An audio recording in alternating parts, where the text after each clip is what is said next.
Hello guys, mukbang tayo. Basta day off ko talaga, ito talaga nagagawa ko. Wala akong gagawin kundi kumain. Tingnan mo naman yung ulam ko. Pritong isda, pipino. Aba, ito yung pangmalakasang sausawan. Kalamansi, kamatis at bagoong na isda. Ay, Diyos ko, may sinigang pa na pata. Ay, kalami. Siya na, kain na tayo. O siya la.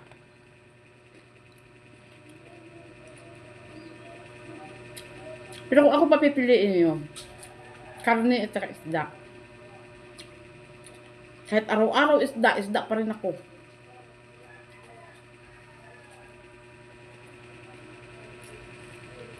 Hindi ko na mahintay yung anak ko kasi nga, gutom na ako.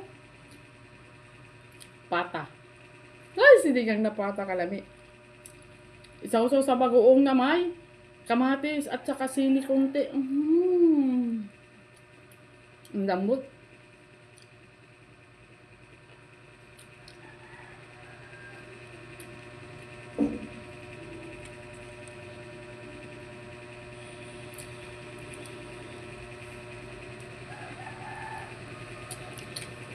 Masarap pa rin yung prito na ano. Tilapia na malalaki. Sarap. Saka ang ano naman, ang pata ko ang lambot.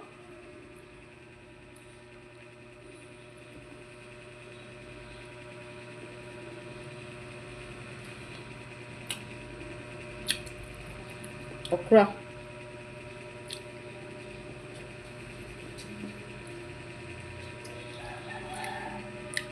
Grabe ang gulay na pakaginto. Tapos, ang sabi nila, kontrolado yung, ano, kontrolado yung mga presyo ng palengke. Tumaas ang mantika, tumaas ang karne, lahat tumaas.